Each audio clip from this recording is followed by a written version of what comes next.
It is said he was a bold man that first ate an oyster. What other foods make you think that?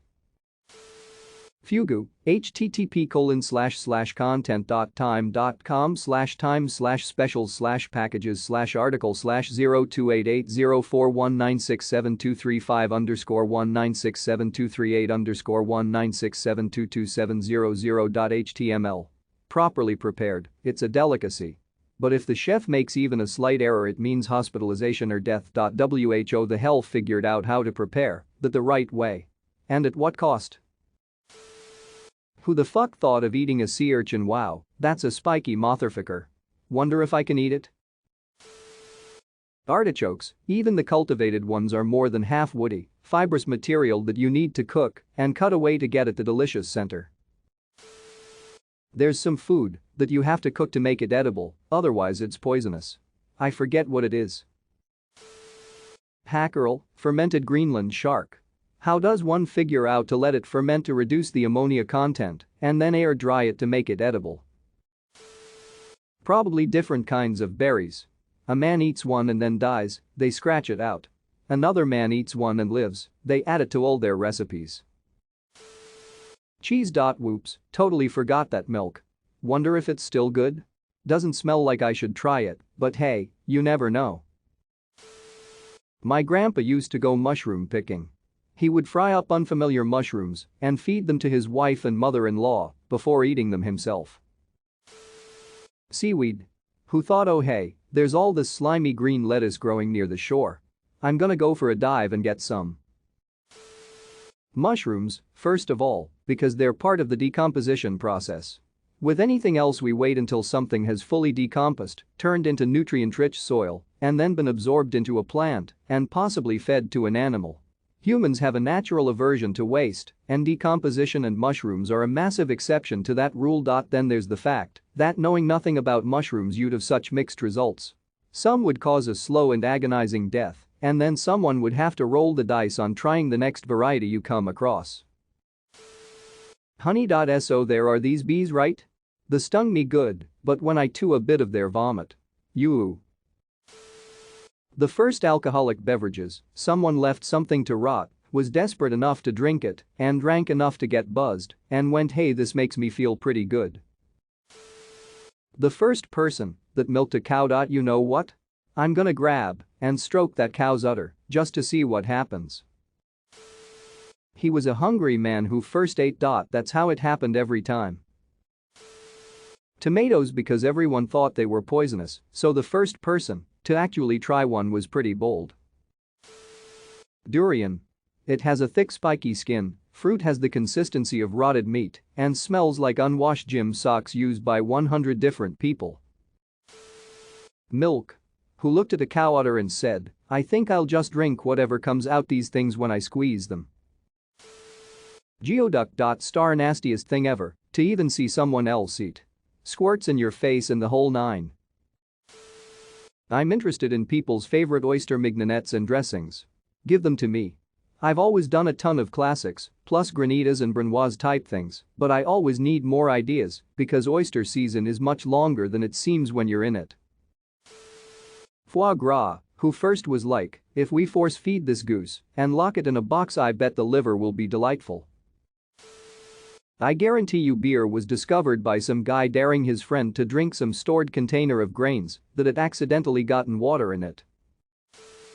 Raisins. Dave, did you leave the grapes out? He walks over. I don't know, maybe a rabbit ate them and left these droppings behind. Nah, I bet they're still grapes.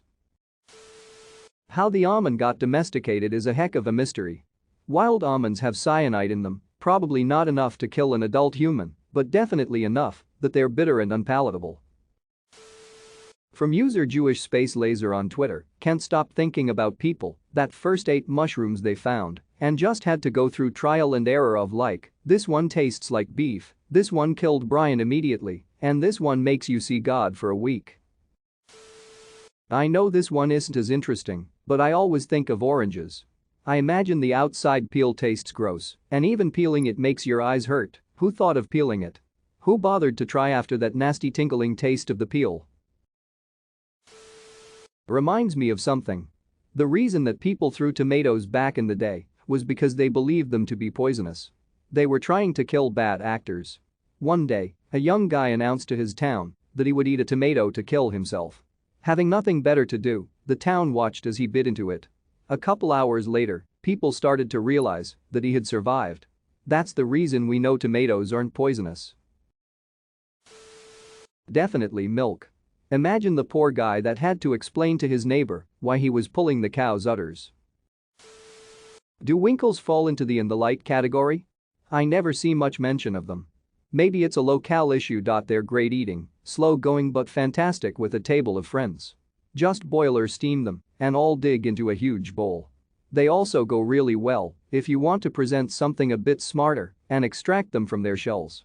I think it was a restaurant in Cornwall that I had them in a beurre blanc drizzled over a pan-fried white fish I can't quite remember and served with samphire.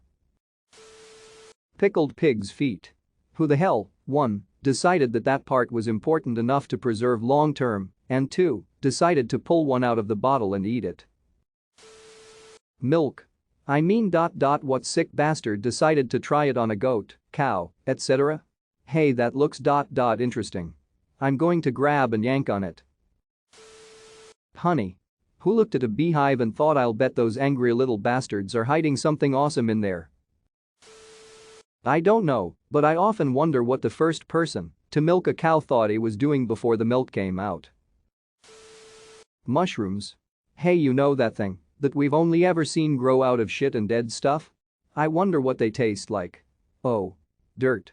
They taste like dirt. Let's continue putting them in our food for no reason. Pag. It's half-eaten fast food that people dig out of the dumpster in the Philippines to recook and eat with rice and seasoning. Asian Boss did a segment on it on YouTube that I highly recommend. Genuine cooking, like the best cooking everywhere in the multiverse, has been evolved by people who had to make desperate use of ingredients their masters didn't want. No one would even try a bird's nest unless they had to. Only hunger would make a man taste his first alligator. No one would eat a shark's fin if they were allowed to eat the rest of the shark. Terry Pratchett. Any animal really. Most of them stink and don't really look like they'd taste nice. But which psycho thought, I bet the baby ones taste the best? Lamb, suckling pig, veal.